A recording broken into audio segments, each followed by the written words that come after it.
and learning. Helmer? Thank you, John. Parents want their children to succeed at school. Parents might need help in understanding how to make that happen, but parents envision success. The fifth area of NCFL's framework for parent involvement is engagement in learning. As Henderson and Mapp note, making brownies for the bake sale isn't enough. Parents need to be engaged in their child's learning. This is the entire goal of parent involvement because this has the most impact on student success. Engaged parents understand how children learn, what children need to learn, and seek learning opportunities for themselves. Think about best ways to involve each individual parent in learning. Use both the parent's comfort level for involvement and individual student data to determine your request for involvement. Stressing the value of learning is how some families are able to be involved. Parents who are focused on family survival needs and who can't attend meeting or help with homework are often the parents who value education most. For some, it might be the very reason they came to this country. Some parents can provide a regular study time and place or help with homework. Some parents will attend training and learn ways to help their child with specific skills. And others are able to serve on school governance or leadership teams. These are all appropriate ways for parents to be engaged in learning. Keep school and home communications about assignments and student progress current and regular for parent help to have impact. Some schools have invested in homeschool liaisons to reach out parents needing extra help. For example, NCFL's Toyota Family Literacy Program uses parent liaisons to recruit and support parent participation, facilitate communication between parents and teachers, meet with school leaders to help parents navigate the school system.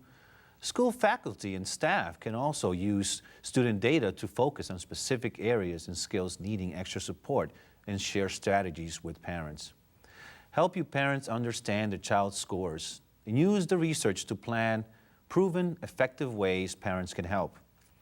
Parents may be a child's first and most important teacher, but they don't always see themselves in this way.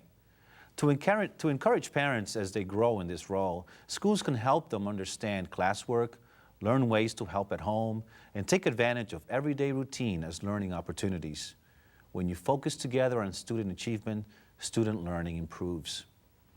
When we asked for exemplary models of parent involvement focused on engagement and learning, the Virginia Department of Education pointed us to schools in Loudoun County. Let's listen to a group of middle school principals from Loudoun County discuss how they engage parents in learning. One way that we involve parents in learning in our building is a program that was actually initiated by a group of parents in our community. We have a program right now that involves our group of African American boys in the 7th grade. The program began last year and it was initiated, as I said, by our parents of that group of students. In particular, we had two students who happen to be parents who happen to be educators in the district who have a real firm understanding of what the research says about that particular group of children and their likelihood to start slipping in academic achievement as they get older. The group of parents kind of got the rest of the parents in that same age group together and said, what are we going to do about this? We need to take a more active role. Once they kind of started putting some things together, they came to us and said, this is a 3-part process. It's us as the parents, it's our kids, and it's you all as the school. What can we do together, rather? What relationship can we build that's going to ensure that our kids take a different road, so to speak, than research shows they will? Club 2012 was born from that. 2012 is the year this group of boys will graduate. And it's a program that involves the families being in the home, or in the school rather, and by that I mean 2 days a week we have homework club after school with these boys. Myself and their dean are there, their teachers come in and out to work with them, but most importantly, their parents are there. A group of parents, they rotate, they come in every Monday and Thursday to work with the boys and be a part of the school. The flip side of that is once a quarter they have family meetings, and at those meetings we go to their homes. And so again, the boys see us there being a part of their home environment and understand that no matter how you look at this thing, we're all in this together. It's extremely important. At Sterling Middle School, it's a multifaceted ongoing process. Perhaps the initial part of that process is parents as educational partners. That program teaches second language parents English by making them familiar with the operations of the school and the crucial personnel within the school. We also begin to link parents with community resources as well as support mechanisms for their students within the school. Additionally, we use something called a success plan for our students who are not having the academic success that we wish for. Students who are on a success plan have a contract where all significant parties, parents, students, teachers, counselors, and sometimes administrators, all sign the contract and engage in identifying what their commitment is to success of that particular student. Additionally, we have a success line where parents of students who have met academic difficulty are called twice monthly with an update of their student success. One of the strategies that we use at Farmwell Station Middle School to really engage our parents and get them involved in our school is right away at the very first meeting that we have with them, which is the 5th grade meeting, when we're talking about the rising 6th graders, and we try to acclimate them to what is the difference between elementary and middle school. We really try to get them involved and make them understand what our program is all about, and we spend a lot of time speaking with the parents about the changes that their children will experience going from elementary to middle school. One of the things that I do is I have a PowerPoint presentation for the parents where I actually take them through our website and show them exactly what's on the website, what they can find there, how to use it, how to make it useful for them in their daily lives. So I spend a lot of time trying to show the parents where the information is and how to bridge that communication gap so that they don't experience that. So we spend a lot of time going through the website and showing them all the resources that our teachers spend hours and hours putting on the website. One of the things that our teachers do is they make audio tapes of their tests and their answers to the test. So it's a study guide. So the students should never have a reason not to study for their test, because I tell the parents you can just, plug that MP3 player into the web, download it, and when they're sleeping you can just pop those headphones into their ears and they can study for their test. And every time they come to a school-wide meeting, we give them more and more information about what are the resources that are available on the website, where can you find this information, who can you call, who are the key people in the school that they can come to and find the information that they need. At Harper Park, parents are involved in a number of ways with regard to student learning, but one of the things I'd like to share with you is a program we call DASH, and that's Dads at School Helping. This is a program we started this year in which we try to have father figures, dads, or male guardians come in, and they spend a day with us. And certainly in our main office and throughout the building, we've been accustomed to having a lot of moms come in and they volunteer. This was a way that we found that having male figures come in, they not only get to eat lunch with their child, but instructionally we've assigned them to resource periods in the building. So students, every student in our school, in all of our schools, have a resource time where they're able to go and they work with their team of teachers for either enrichment or remediation time. But these fathers and dads can go in and they can also help kids that, for example, we had a couple fathers who were engineers who came in, and there was a physical science class. They were doing a mousetrap project. Well, these engineers were able to go down and work directly with the kids and apply hands-on knowledge that they use every day in their profession with how to do this mousetrap. I think the kids got a lot from them. Today we talked about a wide range of resources that we use throughout our school district and within our individual schools. The end product is that we're able to convince a triumvirate of participants, parents, students, and educators, that we can and will be successful. We find that behind all of the interventions, strategies, and resources that we use, belief becomes one of the biggest criteria for success or failure in our endeavor. Some great information from Loudoun County, Virginia. And thank you, Helmer, for your presentation. Now it's time to turn things over to Cindy, who has a report on parents as leaders and mentors, an interesting topic. Cindy? As PTA president in a successful school, I supported the teachers, worked with the parents to provide fun activities and tokens of appreciation to students and families. Our PTA had a large budget and hundreds of volunteers. We attended national, state, and local PTA trainings and conventions. We were very active in our children's school, and we were considered the parent leaders. And then we stumbled onto parent leadership training from the Commonwealth Institute for Parent Leadership. At this training, we learned how to understand state data, and that told us that while our school was considered successful, it still had huge achievement gaps for some students, especially students with disabilities and students who qualified for free and reduced price lunch. We were shocked to learn this.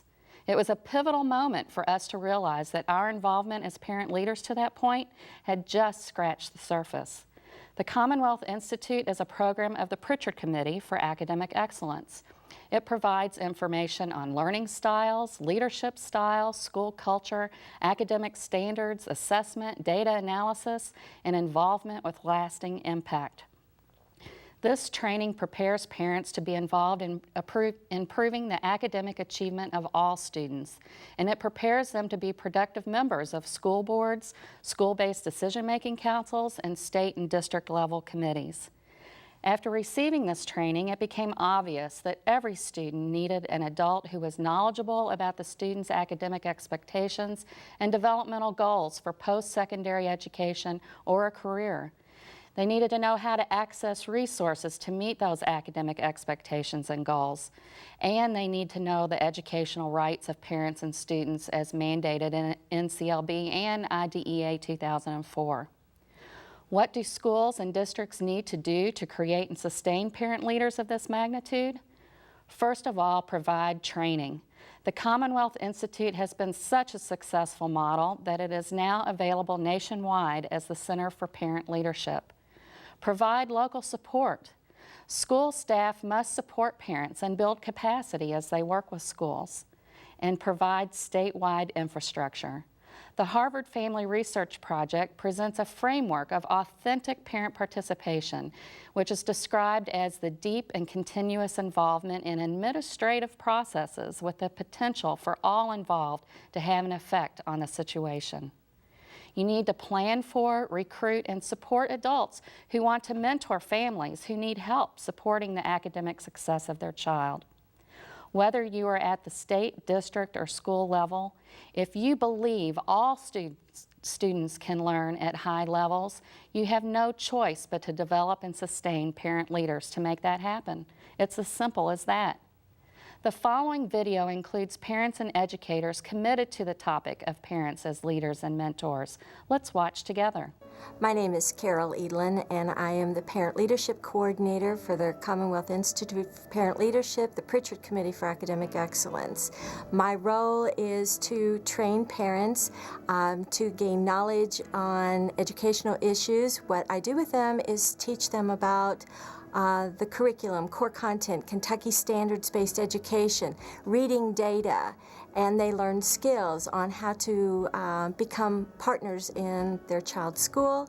And the whole idea is to go back into their school after the 6 days of training to do projects that involve other parents to improve student achievement and have a lasting impact. The benefit to the district is to have knowledgeable parents being involved. Once you have parents that are knowledgeable about data, can read the data, it raises their involvement, it raises their partnership ability to be able to come in and leave emotion at home, deal in facts and data. They begin to communicate with teachers on a different level, being able to see the whole gamut of what is happening at the school, and to be effective partners in doing something about it. For instance, closing the achievement gap, digging deep into the data to see, what does this tell me? Who's being left behind? What are the strengths here? What more can we do for this class, this child that has a face, not just a number? What can happen as a result if districts are open and schools are open to parent involvement is that you've got, for instance, a group that I work with. They now have 3 of our parents serving on their school board. The superintendent is thrilled. And by the way, the superintendent and the principals set the tone about parent involvement and what that looks like. So now we've got a district who embraces parent involvement. They've got all these expectations out there, and parents are rising to the occasion because they want to be involved. They want to be partners. They want good things happening, not only for their children, but for all children in this district. And my name is Eddie Woods. I do mentorship with these guys, as well as worrying about them on a regular basis. Part of the thing of I meet with them to basically get their feel for it. I meet with their parents as well so they can tell me their take on what's keeping the kid from succeeding a lot of times. As a matter of fact, one of the things that once I was trained in the simple training, the training struck me as being something that was a piece of work or a model that you could use to train other people. So instead of actually doing trainings, I would suggest things that I picked up from my simple training. And then the parents would see well, this is a doable kind of a thing. I can call the school. I can talk to the teacher about setting up a conference or what have you. So they look at it from that standpoint, and so now we got 2 components of support, 2 pieces of support for each kid automatically. What we found out was that, contrary to what a lot of folks think about kids who might be struggling academically, was that they care a lot about their child's success. They don't know exactly what to do a lot of times when it comes to the school. So they don't know how to approach being involved with the school. My name is Sande Shepard, and I have served as a parent leader in local, district, and state levels. I have been involved in the planning process on the school and district level. And one of the things that I find, sometimes we involve parents that are always there, the ones that are the PTA presidents, the school council members, because we might be easier to get. We can be assured that I will show up or those more active will show up. And what I think is really important from a building capacity standpoint is ensuring that all different types of parents are involved, and parents that are maybe not have my skills but have different skills or just need to learn something. People that are interested do always have a different perspective. And I think that part of the planning process can be really important, not only for the parents, but for the people that are also involved in that process, the teachers and the administrators.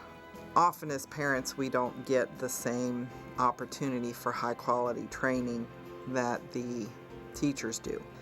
In school council training or in parent involvement training, we often get high quality training, but we come with a very different perspective. So understanding things on the same level as a teacher would has very little to do with intellectual capabilities, has more to do with understanding the background material, understanding basic education, what a child is supposed to learn and when, how we can help our child with study skills or those kinds of things.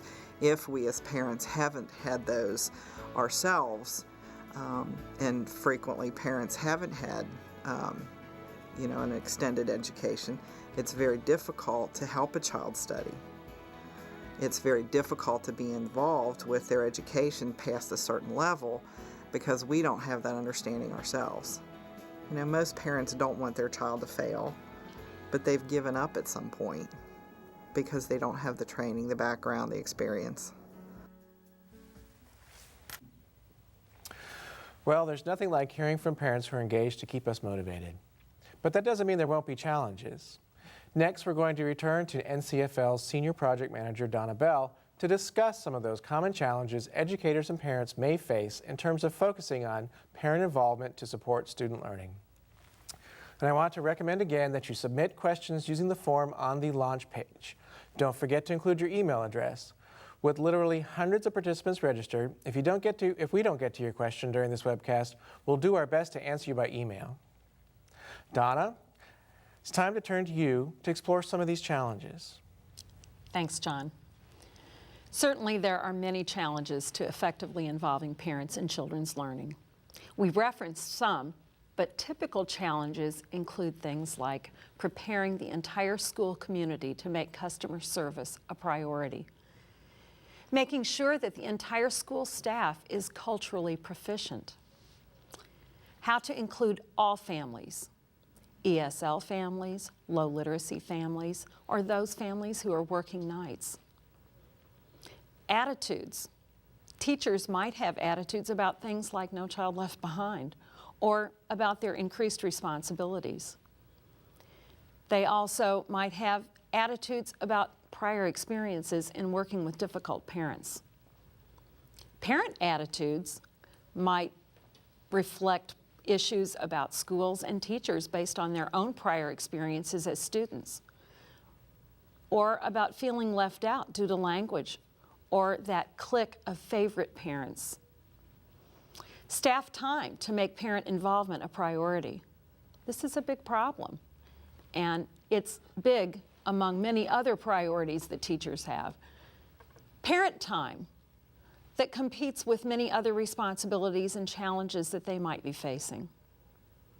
Then there are false assumptions that teachers in schools make about parents and that parents have about schools and educators. Staff professional development and the level of understanding about No Child Left Behind, about data, and their ability to clearly explain it to others.